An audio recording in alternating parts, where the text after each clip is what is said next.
What's up, YouTube? Welcome back. 40 Super testing continued. Today we're on the number 4. We're back to Underwood. Last time was a double tap hardcast. Now we're using an Underwood hardcast. We're going to put them side by side, kind of. This is a 220 grain hardcast flat nose going at 1,350 feet per second on the box. Now for anybody that doesn't know, 40 Super is a 45 caliber case neck down to a 40 caliber neck for a 40 caliber projectile. So being necked down to 40 caliber with all that powder behind it, you can get it going extremely fast, faster than your typical 10mm sometimes.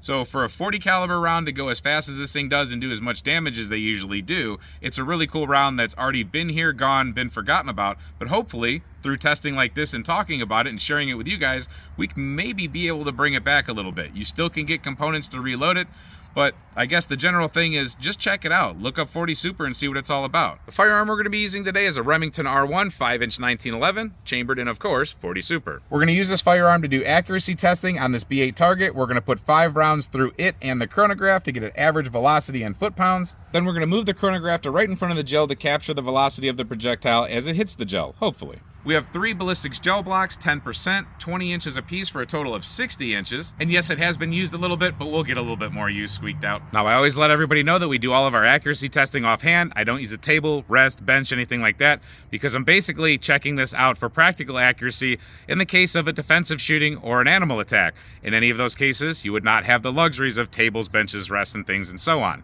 With testing explained, let's get to shooting. All right, we're 20 feet off that target, 15 feet off that chronograph. I have 5 rounds loaded up, and hopefully the sun is still okay for us to be able to catch the velocities. If not, we'll have to restart tomorrow, but let's see. We're dealing with 3-dot white sights.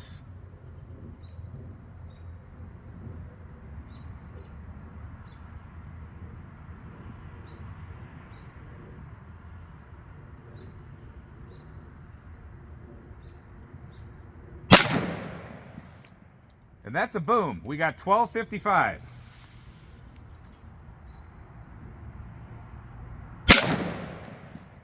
$12.53, that's pretty close.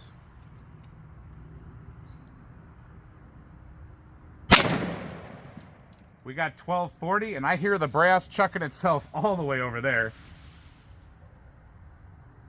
Which sucks, because it's pretty expensive stuff.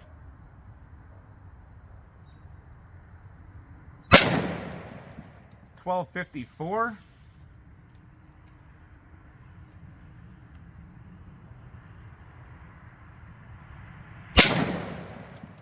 And $12.36. It feels a little stout in the hand, but not as bad as some 40 Supers can feel. It's not that bad. It's controllable. I compare 40 Super to really hot 10mm a lot of times. If you can control 10mm, you should be just fine with 40 Super. Let's take a look. Now, usually I'm a freak about trying to get into the X-Ring, but my lighting stinks right now. That'll be my excuse. But still, for defensive purposes or animal attack purposes, we're doing pretty good here. That's not a bad group. We did stack 3 of them right on top of each other, or 2 of them on top of each other, and then 3, 4, and 5. You got the foot-pounds there, you got the velocity there. So you got those numbers. That's pretty good stuff to work with right there. Let's see how that transitions into gel. All right, let's see what 220 grains of Underwood hardcast can do to 60 inches of ballistics gel. We are 15 feet off the gel and the target.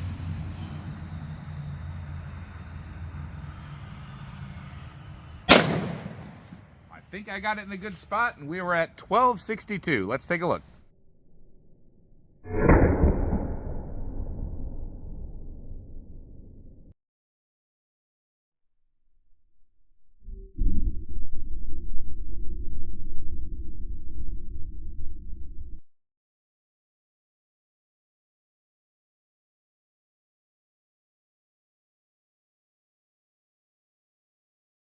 So there's the entrance we're looking at right there at the top, and if you follow it, you can see it does its work all the way through that first 20 inches of gel block, no problem. Leaves the first gel block, goes into the second one, turns into more of a piercing wound channel. Try to keep the focus there. Now it goes into the second gel block. There's a cloud right there where we had to dig another round out, and that block is pretty crappy. But trust me, what's happening is that round is diving down, and it's eventually landing. You can't see it that good at all. It's landing right there. Let me pull it around, or let me get a measurement first. So you can just see a dark spot right there. That projectile is at 56 inches. Let's look from the top before we tear it apart. All right, trying to separate things out. That's the channel we're following. I'll try to use my shadow to cover it, but consistently goes down Then we see it veer off a little bit here. This channel right here goes through that second gel block like no problem. Makes it all the way down to the third block, and then that's where we really can't see it. But it is laying down there at the end. I still can't even get a view on it. Let me flip the block a little bit. All right, camera guy's got an angle so you see what I'm doing. Like I said, this projectile came in here and went down. It stopped right about here. So completely, I'm gonna call it again. I'm just gonna make sure it says 57 inches. Yep, about 57. Now when I turn this gel block around, you'll be able to see where it is. I'm just gonna flip it. You can see much better. It's a lot closer to the edge. We use the dirty gel blocks as kind of recyclers. We just hate to throw them away. They're too darn expensive. But you see what happened. It wasn't anything that you missed. It was just a piercing wound track. You actually don't see much of anything at all. But when we dig it out, which hopefully that'll happen pretty easily, it usually does. We're gonna get this thing out. You're gonna see it didn't deform at all. These things are able to just keep pushing through because they don't get a widened out front to them.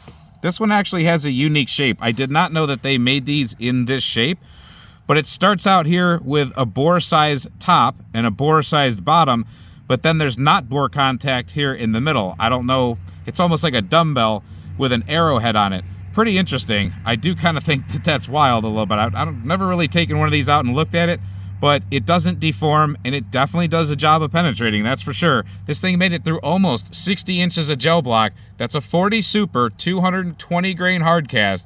Holy crap. And again, I just think that's an interesting design. You don't see this from a lot of different companies. That thing has to take up an awful lot of case capacity to do that. That's kind of weird. That's just very interesting to me.